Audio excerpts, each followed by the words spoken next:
in discussing international law, we cannot do away with some provisions of the Constitution because it is our basis of studying all this. So note that all acts of government must have legal basis. So even discussing this international law or international relations has also a legal basis which is found in the Constitution. In our discussion last time, I talked about the Article 2, Article 2, Section 2, which is the basis of the international law and international relations. Okay, so if you recall our discussion, can you tell us what is Article 2, Section 2? It's all about what? Okay, the recognition of international generally accepted principles of international law, which should form part of our um, legal system. Okay, so right, I'll go to that provision so that you will be acquainted if you do not have the book, okay, so that you can see Article 2, Section 2 here, Section 1, Section 2. Okay, the Philippines renounces war as an instrument of, okay, national policy, adopts the generally accepted principles of international law as part of the law of the land, and adheres to the policy of peace, equality, justice, freedom, cooperation, and amity with all nations. So I emphasize those words because that actually comprises of the entire discussion on international law and international relations. Okay, we renounce this war, but that not all kinds of war that we renounce. There are two kinds of war, as you recall. We have the offensive and defensive war. Offensive meaning we are the one who is going to attack other country or invade other country. That is what we renounce. But the other kind, which is defensive war, that is what we do not renounce. Meaning, if our country will be attacked by another, we have the right to resist invasion. Why? Because part of the right of the state is to self-exist. Okay? And upon that right to self-exist, the Constitution provides that in all times of in kinds like times of like this, we have to call upon the citizen to defend. Okay? So what we renounce is only an offensive war but not a defensive war. Okay? So we are a peace-loving country. So you can expect that there will be conflicts later on. We do not actually take side. Okay? But if you recall your history, we already inclined to a group. Okay? So after we were invaded by the Americans, we are still in their line. Okay? As part of our protection, since we cannot defend ourselves from foreign invasion. Okay? So we just rely on a stronger country, that is US. So we had a treaty with them. In fact, right now, if there is a conflict on where should we belong, either to the communist or to the democratic, we should go to the democratic country. So if you recall the history of that division of the world, actually US and Russia before works to fight against the Nazi Germany. Germany at the time has a vast influence. Okay, it become an empire, but those country, Russia and US, fought against it to the extent that they were defeated. Okay, upon the defeat, the countries find it difficult. Those countries that were under the Nazi regime or under Hitler finds it difficult as to what system of government that they're going to adopt. For Russians, said it must be democratic. It must be communist. But for Americans, said this said that there's no way. It should be a democratic. Okay. Well, basically, it's part of their strategy to become an investors, because they are investors. They are inclined to business. If it's a democratic, probably they can enter into a country and deal with them. If it's communist, no way. Why? Because that country depends so much on the government.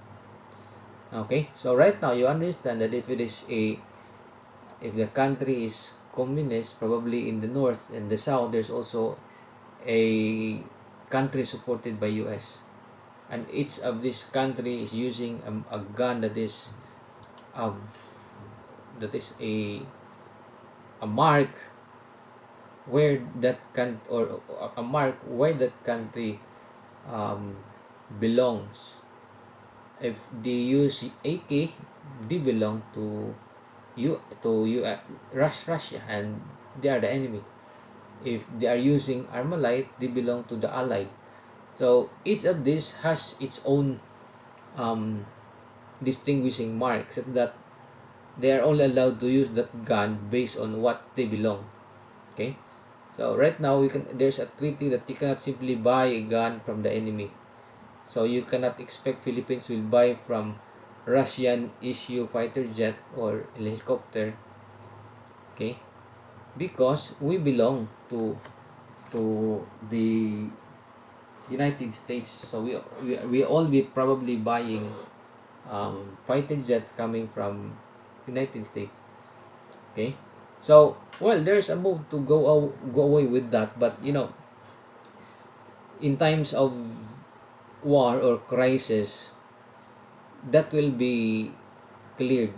Okay, when there was a threat to invade Taiwan, okay, US tried to defend it. So there was the biggest, it happened in our history, the biggest balikatan exercises were it's composed of 5,000 military servicemen.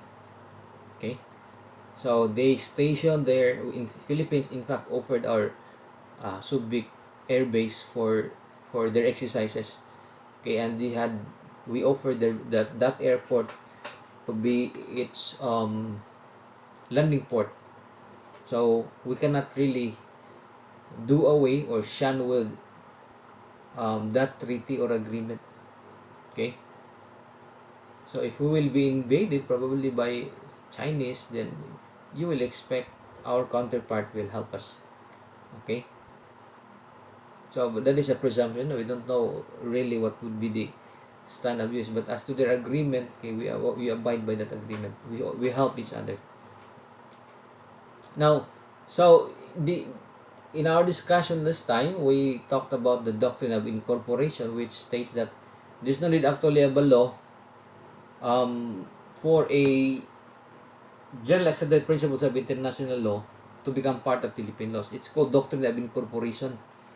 Okay, but there are laws that those that are not general accepted principles of international law that requires still an adoption.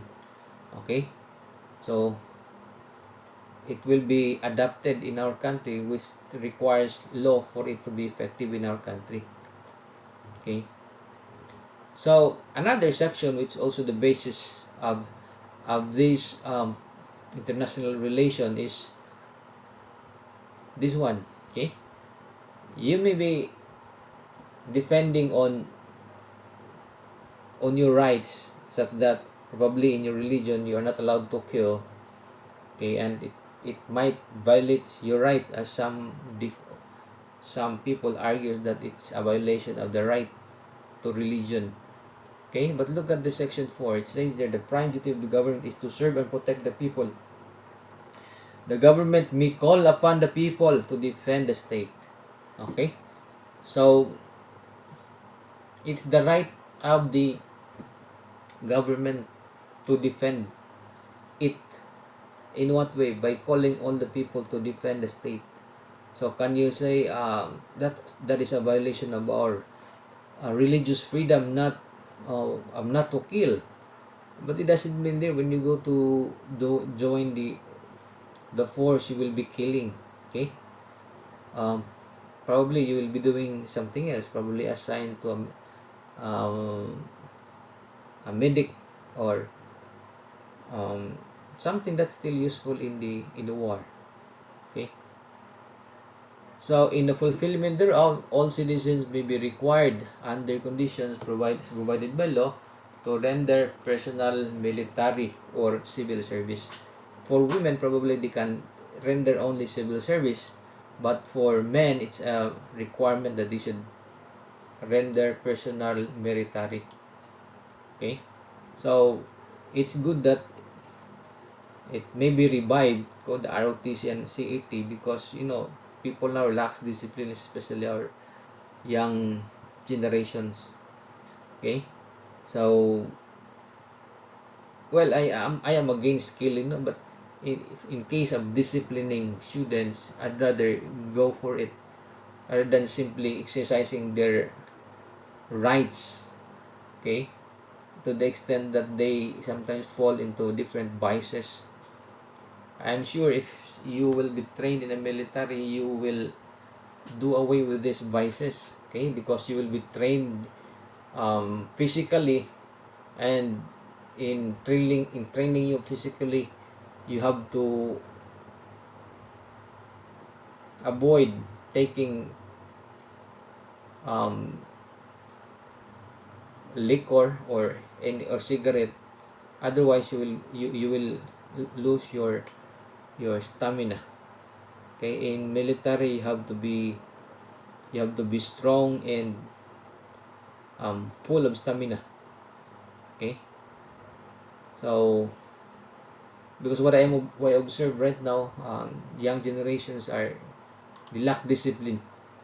Okay, they cannot even run for 5 kilometers. Imagine.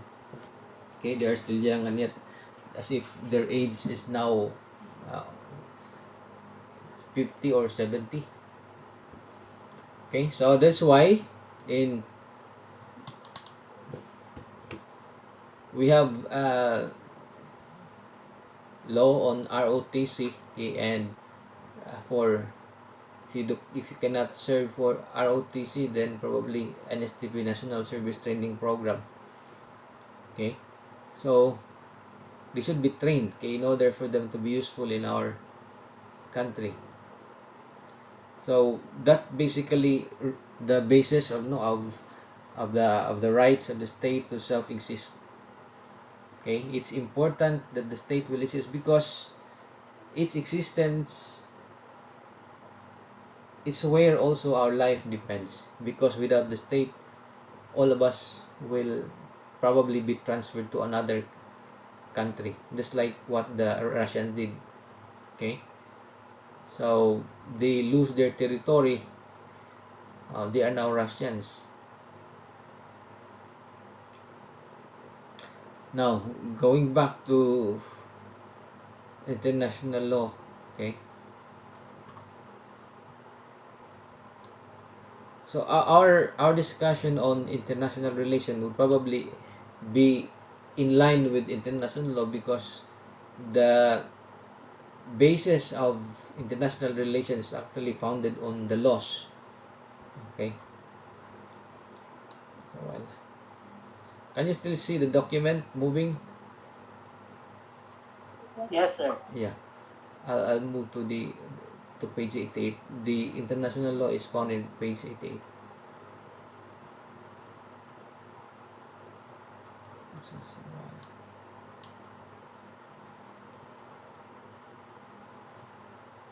83.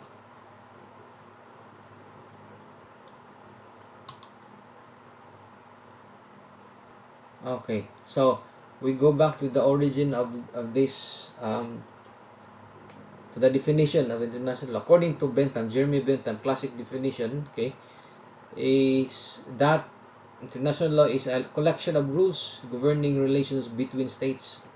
Okay, um, originally, it's all about the subject matter of this are only states.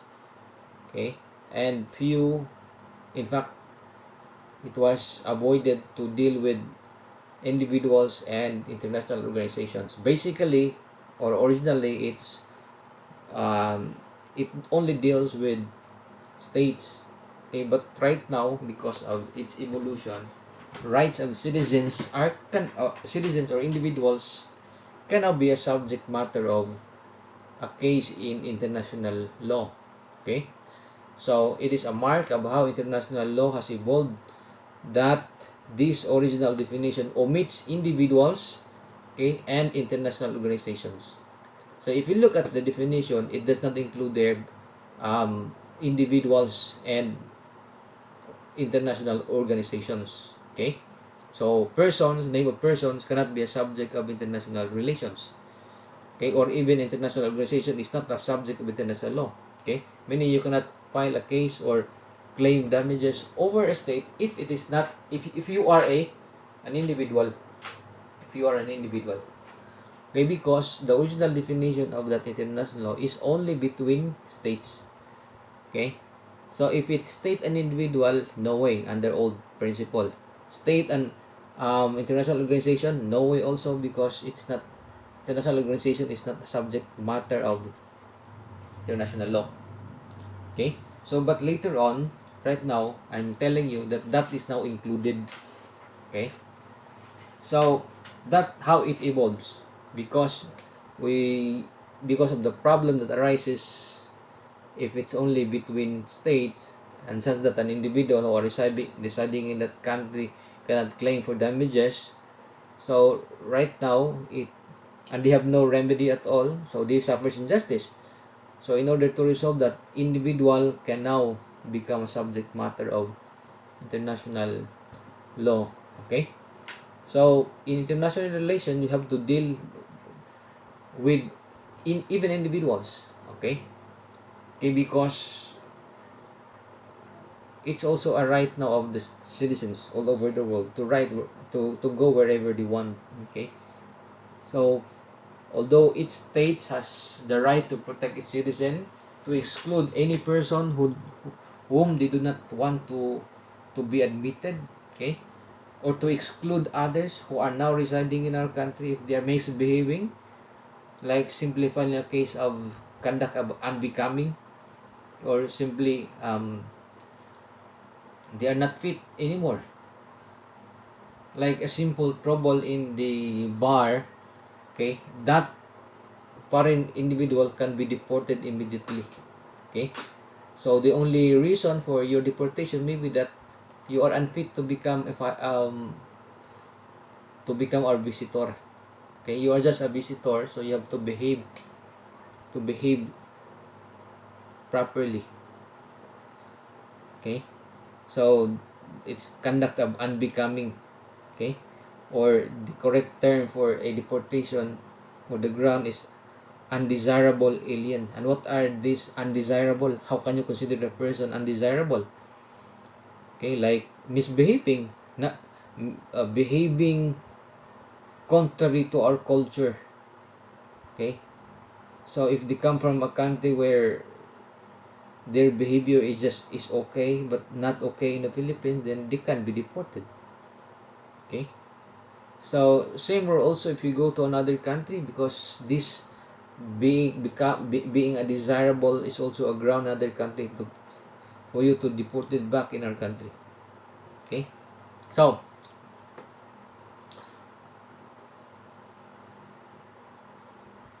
furthermore, okay, you listen carefully because there will be a question later on after the discussion. Do not do anything else except that you should be listening to me. Do not do anything else. Okay, I will know that if you can answer my question later on. Okay, so do not take this for granted because you already enrolled. If you don't want to enroll, just simply drop out and then do whatever you want. But in this case, you have to listen, do not do anything else. Consider yourself a student as if you are in the classroom.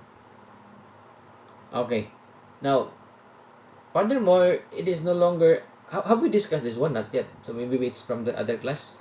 Did we discuss this last time? Wala pa. Not yet, sir. Okay, now, so furthermore, it is no longer accurate to view international law as simply a collection of rules. Rather, it is a rapidly developing complex of rules and influential, though not directly binding, principles, practices, and assertions coupled with increasingly sophisticated structures and processes. If you look at the definition, okay, just what I read. Basically, it's not yet stable. In fact, there was a question whether an international law is indeed a law or just simply a mere custom. Okay, is it a law or not a law? Okay? So, to some extent, it may be a law. To some extent, it is not a law. Okay? What governs an international law is purely customs. Okay? Purely customs. And what are these customs? These are the things that a country normally do. Okay? Look at it. Look at the definition.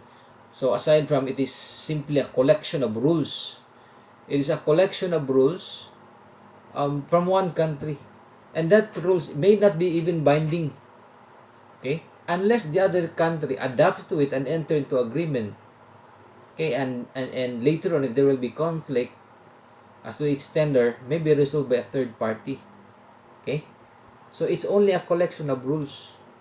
And that rule doesn't mean then that it's the law of the country where it wanted to be adopted. Okay? So, in the eyes of international law, the law of the Philippines is called municipal law. Okay? In other country also, their constitution is called municipal law. So, do not be confused. Municipal law is not the law of the municipality, no. In the international level, those laws, okay, of countries are called municipal laws to show that international law is higher than it, okay, in international level. Now, when I say collection of rules, these are rules which is not actually municipal laws, but some probably entered into and agreed upon by countries, and it probably has a binding effect. Okay, so it is not comparable to a law where it is crafted by a congressman or anybody. So it's just a rules that they adopted. So it's not even a hard law. Okay, there was a question on the distinction what is hard law and soft law. Hard law, there's a corresponding penalty similar to a laws in the Philippines. Okay, like if you violated, there will be corresponding penalty or imprisonment. Whereas soft law is not a really a law. It's just that there is no corresponding penalty. It is as if it is just a culture or a practice by other states. So it is a rapidly developing complex of rules and influential, though not directly binding. Okay, take note of the definition. Though not directly binding. Okay, principles and practices, and assertion coupled with increasingly sophisticated structures and processes. So it is not clear. So it's confusing still right now as to what really constitutes an international law. What constitutes a law is a custom. For example, anything that example of a custom that forms part of the law. There was a case between Philippines and US, I think, okay, on on the agreement on World Trade Organization, particularly on the GATT, General Agreement on Tariff and Trade, where the items in a business, in that case the wine, should be treated equally among member states of the World Trade Organization. And by the way, China did not is not a member of that. That's why they can copy without violating the World Trade Organization's agreement. Okay, so they copy products from other country and then sell it at a lower price. That's what they did. So they're very wise. Now, what happened was that, according to the allegation of the complainant, US, our wine is taxed lower compared to their wine. But in general agreement on trade, items of similar quality or similar features should be treated equally. But in that case, their wine was treated higher. The tax was higher compared to the local tax, to the local product, which is of similar kind. Okay, so the complaint against the as a violation of the agreement, general agreement on tariff and trade, and the proof of their allegation was clippings from newspaper that indeed there was there was inequality Okay, and another was a statement also by certain congressman in a hearing in House of Representatives, who alleges that indeed there was inequality. So that statement in the newspaper and a statement in the Congress stating that there was inequality forms part of the customs. So there's no law actually, but mere allegation of what you continually do forms part of the law. So we lose the case. Why? Because although we allege that it's not of similar quality or similar kind, because these are local wine and it has no barley, while your wine contains barley. Okay, but even then, if it is of the similar kind, it should be treated equally. But since we tax them higher, we violated that agreement. Okay, so general agreement on tariff and trade. The point there is that what governs international law is the customs, is the thing that you normally say becomes the law. So that's why you have to be careful on what you say.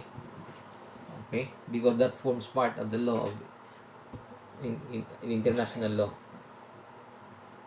That's why it's correct, no? When there was an administrative order converting a West Philippine South China Sea into West Philippine Sea to show now that it is ours. We did not give up on our claim over it. Now, so in the broadest sense, international law provides a normative guidelines as well as the methods, okay, the mechanism and a common conceptual language to international actors. And i.e. meaning it is or that is, it's a Latin term, id, and another word is that is. Primarily sovereign state, but also increasingly international organization and some individuals. So right now, in international organizations like ILO, okay, International Labor Organization, and all other organizations you can name those as international organization, are all now party to international law, and some individuals. Okay. So the range of subjects and actors directly concerned with international law has widened considerably, moving beyond the classical question of even of war, peace, and diplomacy. Okay, included human rights, okay, which sometimes used by US to cover up, to justify their acts of invading another country. There's one country in Africa where, according to them, the head of the state violated the human rights. So they invaded in the name of invoking human rights, because that country also is in charge of the human rights. So the Office of Human Rights is in US sa UN Charter. So it was distributed, the different bodies of United Nations distributed, okay, in different countries. Okay, fortunately for US, they are in charge of the human rights. So sometimes they go to a country and enforce these rights. So economic and trade issues, okay, space law. Okay, what do you mean by space law? I'll dig deeper on this one because this is very important now. Right now, there's no actually law that governs international space. Okay, so US is very very brilliant and they have foresight. They know what will happen next and what will be the need later on. Okay, so in the Department of Defense, okay, a branch of Air Force is focused on space law. Okay, they control all the signals, satellite signals, and they know where the satellites are located. There was a time when the Russia tested their missile and they blew up one of their satellites. So it was effective that it hits the target, but the problem is that when it explodes, the debris are still floating in space. Okay, and there's no law for it as to how it should be removed, and who will be held responsible, because there's no such thing as space law. Okay, so right now it's a garbage out there, and it's difficult for a jet for a space shuttle to go up without facing the risk of this falling debris. Okay, so it's a space where there are also hard objects such that you cannot go there without a risk. Also, China conducted the same experiment. It exploded their own satellite. Okay, so it's really a problem on how should it be, how should we maintain that space out there. Okay, so it's a virgin territory, but there's no law right now. Okay, so if we inclined into technology really, which I see is the reason for a country to be the number one in terms of economy. Okay, look at history. Okay, recall what are these best countries. Okay, in the world, in history we have the Greeks, the Romans later on, and then we have the Spaniards, the Portuguese at the same time, and then we have Britain, and then they were defeated by US. Okay, and right now it's US that controls the world. Okay, what's common behind all this? They are good in technology, and right now we benefit from their technology. We are using Google, and where can you find that? It's in US. Okay, and all this technology that we use initially was intended for communication and military, and right now we benefit from this. Okay, so probably to me, in my analysis, Philippines should be more into developing our military, as they may be good in communication. Okay, because if US started this communication used by the military, and later on it was adopted by businessmen. Okay, so they are high tech such that there are now cars that even without drivers it can run. Okay, the Tesla, owned by its CEO, the Elon Musk, the owner of the Starlink. Okay, so they are really high tech. How about us? What do we contribute to the world? Nothing. Okay, we're not so particular with contribution. We're not so particular with technology.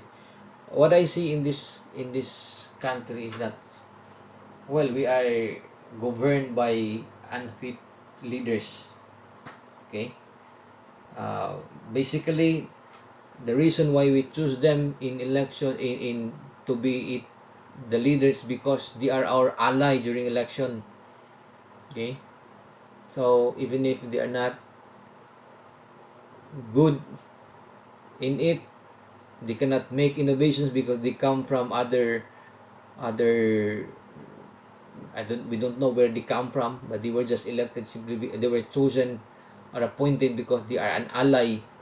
Okay, they are the one who helps a candidate to win in the election, so they become an ally. In return of that help, he's going to scratch back his need. Okay, by appointing him in the office.